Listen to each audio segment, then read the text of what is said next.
Have you ever felt called to speak truth when it would have been easier to stay quiet, especially when you knew the message would not be welcomed?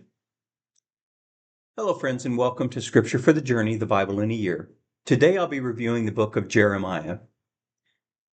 Jeremiah is one of the most personal and emotionally honest books in Scripture. Often called the weeping prophet, Jeremiah speaks from a place of deep sorrow, frustration, and unwavering faith. His story reminds us that faithfulness does not always look successful, admired, or celebrated. Sometimes it looks like perseverance when results are hard to see. Jeremiah's call comes at a time of great instability. The nation is facing political threat, moral decline, and spiritual confusion.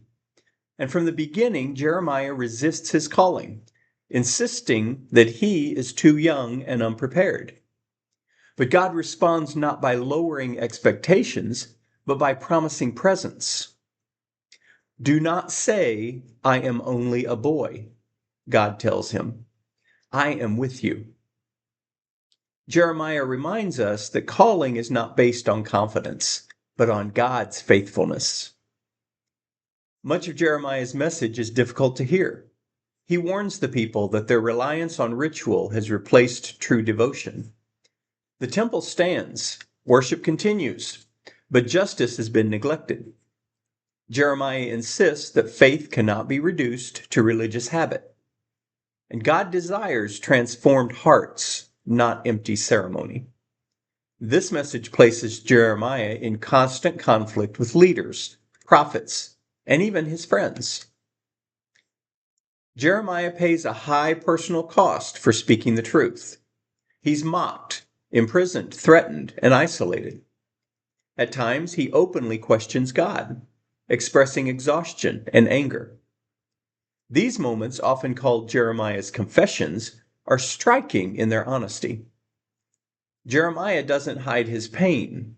He brings it before God. The prayers remind us that faith can include frustration without losing trust. As the political situation worsens, Jeremiah watches his warnings come true. Jerusalem fails.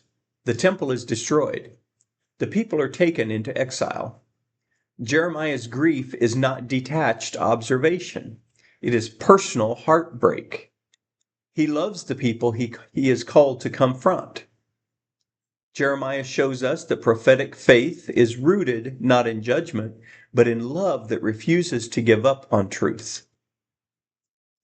Yet Jeremiah is not only a prophet of sorrow, he's also a prophet of hope. In the midst of devastation, Jeremiah speaks words that have sustained faith for generations. He promises a new covenant, written not on stone tablets, but on human hearts. God's law will be internal, relational, and life-giving. And Jeremiah assures the people that exile is not the end of the story. One of the most powerful symbols in Jeremiah is the potter and the clay. God is portrayed as a patient artist, shaping and reshaping what seems ruined. This image reminds us that brokenness does not disqualify us from God's care.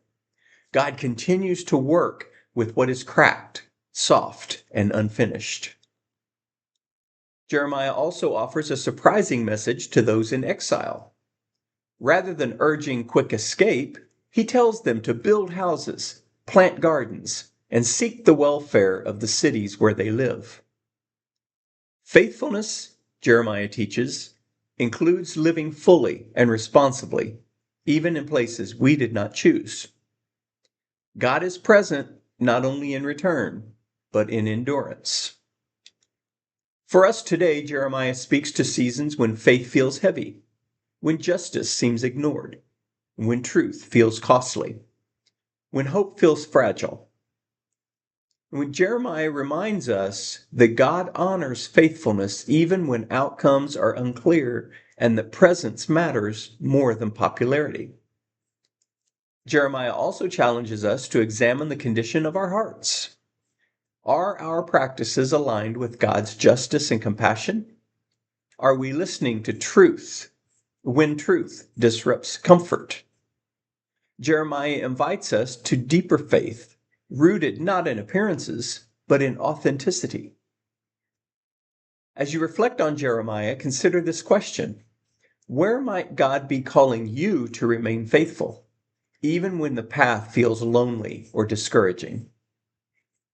Jeremiah assures us that God is near to the brokenhearted and steadfast with those who dare to speak and live truthfully.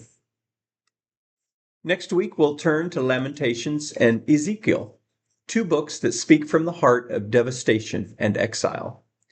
Lamentations gives voice to grief and sorrow, while Ezekiel offers striking visions of God's presence and the promise of renewal, even in the darkest places. But for now, friends, Jeremiah invites us to hold on to this truth. God's faithfulness is not measured by ease or applause, but by presence that endures through loss and leads toward hope. Friends, if this journey through Scripture is meaningful to you, I invite you to like this video, share it with someone who might appreciate it, and leave a comment letting me know which part of Jeremiah's story resonates with you.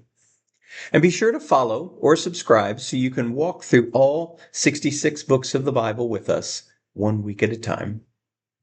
And if you're new to Scripture for the Journey, you can find the entire library of this year so far on my personal website, jerryrmiller.com.